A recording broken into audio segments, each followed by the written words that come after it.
Hi, I'm Rob Glick. Welcome to the Trainer Tips. This is going to be using the functional testing grid, some cones, some med balls, really taking a great functional piece of equipment like the GTS and even adding some other functional tasks to do with it. I think we all love the GTS because it is so functional, adding a lot of instability and mobility to really strength training and just the way we all love to train, body weight training. I'm going to ask Carol to come in. Carol, will you join me? This is Carol Stedman. What we're going to do first, and you don't have to have a functional testing grid to do this. You could use lines, tape, whatever, different color tape, different items down. Later on, we'll be utilizing cones. But what I'm going to have Carol do right now is place one leg on the center line. So this way I can see that her foot is perfectly straight. The other leg coming up onto the glide board, and just do a rear lunge. Now I'm watching how the knee tracks, looking at the line, looking at her line of movement, her ability to maintain level, even pelvis, shoulders, beautiful posture throughout the exercise. The next thing we're going to do, go ahead and take a break, is I'm going to ask Carol to bring her foot over here now.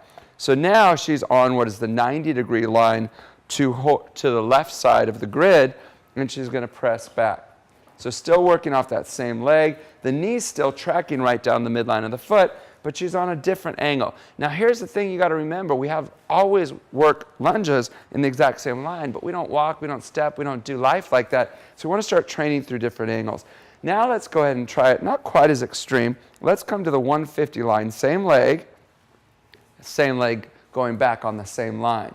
So now she's got a little internal rotation instead of external rotation in her pelvis as she lunges back. Again, a different challenge. I'm looking at that knee, making sure that she can still maintain the knee directly over the foot to help the integrity of that knee joint. Great, take a break.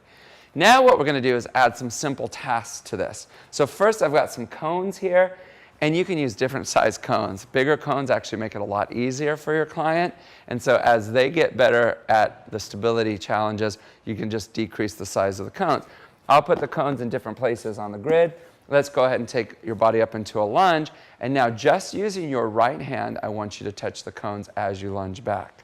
Good. And now let's try to get all the way over to this one. It might be a little too extreme. No, she's got it. Awesome, fantastic.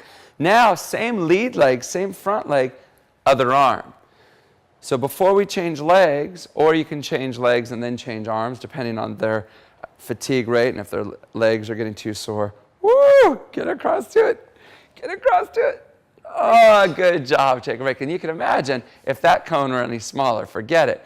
But over time, you can start to add the reach, change the cone size, change the placement. Carol's really good. If I was starting with somebody new, I'd probably start the cones about right here. Go ahead and show that. You can see how much easier that would be. So again, from a progression standpoint, keep a high cone close, and then over time, you can go ahead and move them out and then change the angles. Now I could also, same kind of task, say, Carol, all I want you to do is put your right foot on this 130-degree line. So you have a little bit of internal rotation, left foot comes back up, and then try the task. She's going to go left arm.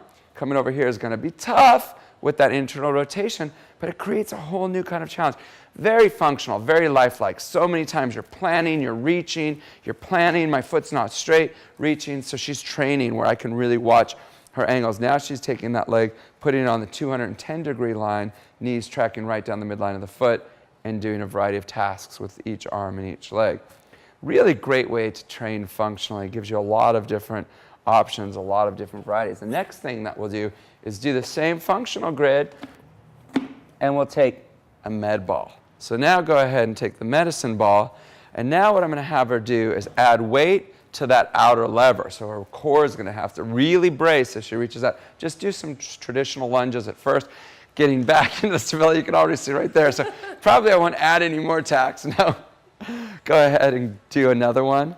Now let's go ahead and just go back and rotate your arms to about 240 degrees. Now I know Carol already, so I know how much rotation she has.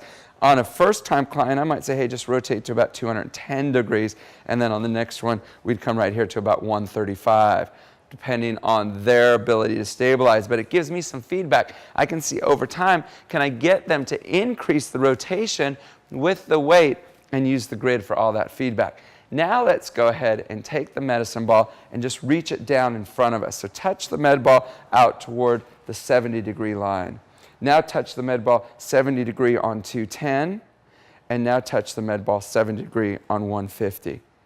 Beautiful. So tons of tasks like that. I mean, it could go on and on and on. But the big trainer tip here is to add tasks to change the foot strike of the leg that's standing with a little internal, external rotation, but still making sure that that doesn't cause any undue stress to the knee and they feel really healthy in their knee while they're doing it.